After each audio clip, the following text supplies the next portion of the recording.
Donc maintenant, on va juste faire une revue de quelques ressources qui existent pour vous donner de la documentation, vous aider lorsque vous êtes confronté à des problèmes comme cela. Vous avez tout d'abord le site du Conseil canadien pour le droit des réfugiés. Donc, ils ont fait en fait carrément une page qui est consacrée à la violence faite aux femmes immigrantes sans statut ou réfugiés, etc. Donc, vous avez beaucoup de documentation sur différents aspects. Vous allez voir même que dans la chemise qu'on vous a donnée, il y a un des articles qui a été préparé par le Conseil canadien des droits des réfugiés.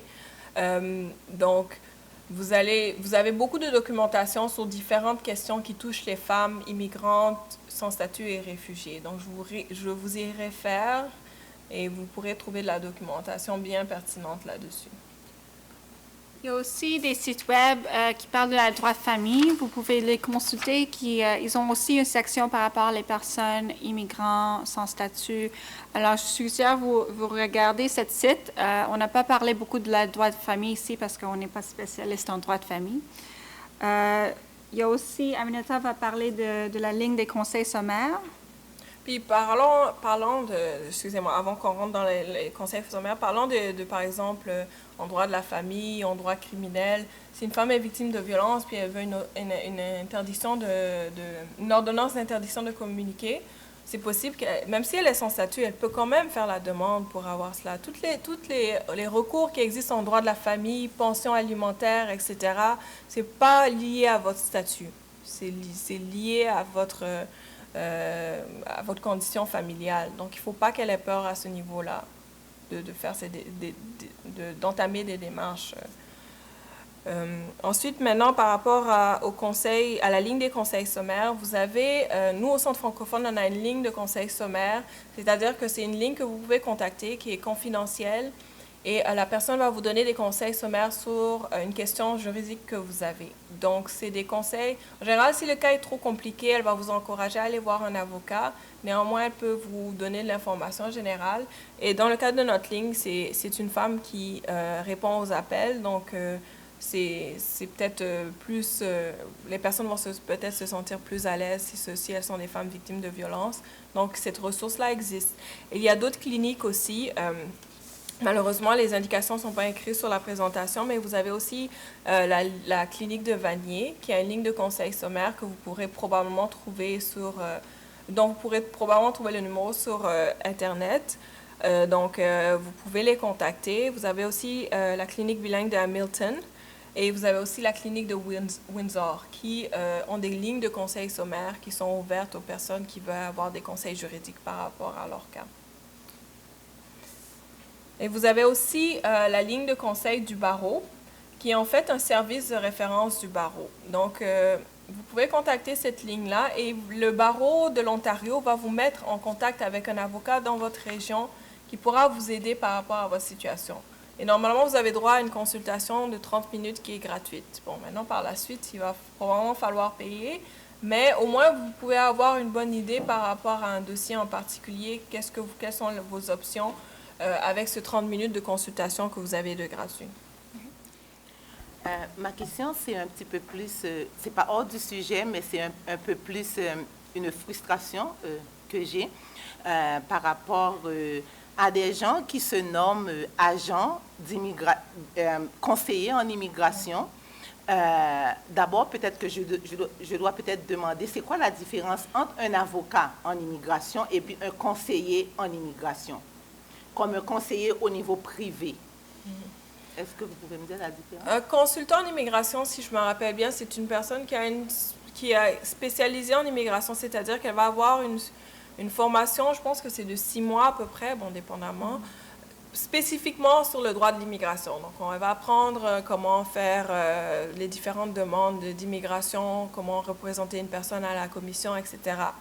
Un avocat, c'est une personne qui a fait les études en droit, qui a étudié les différents domaines de droit, qui a fait ses examens du barreau et qui a fait son stage, etc., pour arriver à exercer en tant qu'avocat. Donc, les deux sont reconnus, mais les avocats, l'expertise des avocats est différente. C'est-à-dire que, mais Normalement, tous les deux ont des responsabilités. C'est-à-dire que si une personne est conseillère, consultant en immigration, elle a quand même certaines responsabilités par rapport au dossier. Et les responsabilités et les surveillances au niveau du barreau sont encore plus lourdes pour les avocats, évidemment. Okay. Donc, parce qu'une pratique que je vois qui se répand plus maintenant, c'est surtout pour les femmes immigrantes qui arrivent ici, la majorité du temps, qui ne connaissent pas leurs droits, qui vivent beaucoup de stress au niveau de l'immigration. Puis ces gens-là, la majorité du temps, leur demandent des 2 000, des 3 000 $ pour remplir juste un formulaire des fois où même une intervenante peut remplir avec la personne ou bien faire des promesses à la personne, bon, je vais te trouver une famille pour que tu puisses prolonger ta demande, mais en réalité, la personne ne fait absolument rien pour la femme. Puis, je trouve que c'est tellement courant maintenant parce que quand la femme arrive, elle est démunie, elle ne sait pas où tourner vers et puis c'est comme, ils ramassent de l'argent comme ça. Moi, je trouve que c'est tellement... C'est du vol que je trouve. Par contre, ces gens-là... Quand ils ont fini de prendre l'argent de cette femme-là, est-ce que la femme a des recours qu'elle peut aller? Parce qu'en général, d'après ce que je vois, ces gens-là font rien pour la femme. Des fois, c'est vraiment juste un formulaire à remplir et puis c'est tout, 2 000 à 3 000 $ pour remplir un formulaire. Je me demande c'est quelle université qui donne ce papier-là pour faire de l'argent aussi facilement. Il y a pas les consultants ne vont pas à l'université, ce n'est pas une étude qu'ils ont fait au niveau de l'université, c'est plutôt une petite formation qu'ils ont fait. C'est très récent qu'ils sont devenus réglementés par le barreau.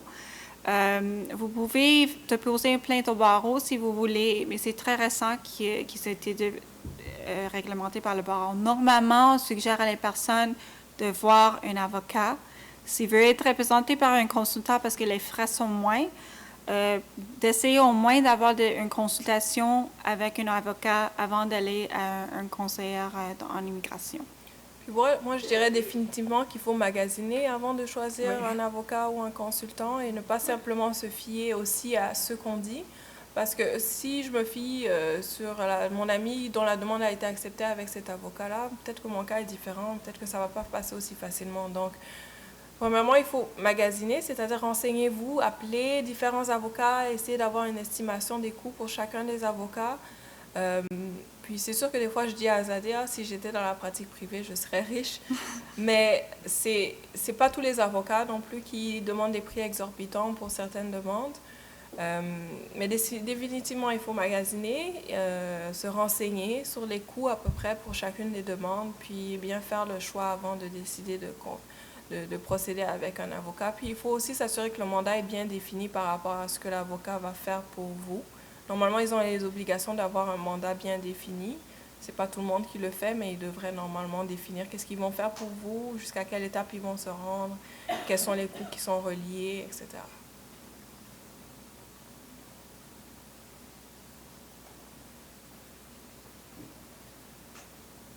On va prendre une dernière intervention parce que le temps est déjà dépassé, puis on va terminer. Une dernière question. Comme elle avait parlé de consultants et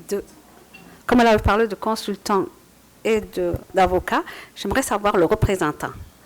Quand une personne est malade et qu'on nomme un représentant, quelles sont les qualifications de ce représentant et par rapport au consultant, quelles sont les qualifications de ce représentant et quelle est la marge? Est-ce que ce représentant est attaché avec l'immigration? Il n'est pas avec l'immigration? C'est quoi? Un représentant désigné, c'est souvent une personne qui représente le demandeur d'asile dans leur procès de demande d'asile. À cause du fait que le demandeur d'asile a des problèmes de santé mentale, c'est un enfant mineur, quelque chose comme ça. Alors, ça veut dire que c'est quelqu'un qui ne peut pas prendre les décisions eux-mêmes dans leur procès. Alors, le représentant, leur devoir, c'est de communiquer avec l'avocat. Qu'est-ce que le demandeur veut faire, de donner des instructions à l'avocat, puis essayer de guider le demandeur dans qu'est-ce qu'ils vont faire. Ce n'est pas quelqu'un qui est lié à l'immigration, c'est ça peut être un avocat dans la pratique privée, mais ce n'est pas quelqu'un qui va représenter. Il y a aussi un avocat qui va représenter les personnes. Qui les choisit? Est-ce que c'est l'immigration qui les choisit? Qui les choisit pour? Ce n'est pas l'immigration, c'est l'immigration qui va leur nommer, OK, mais ce n'est pas l'immigration qui leur choisit. Il y a souvent une liste de représentants désignés qui sont à la commission, puis il agit un peu comme représentant.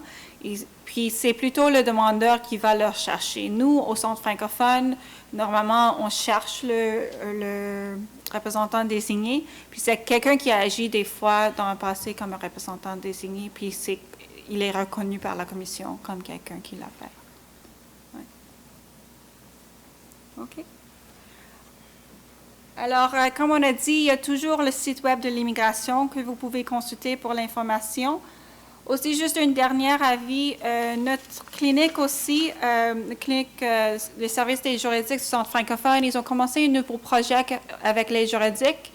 Ils ont nous donné un peu plus de financement pour prendre plusieurs dossiers des demandes d'asile. Alors, on a un peu plus de capacité maintenant pour représenter les gens francophones à Toronto pour leur demande d'asile.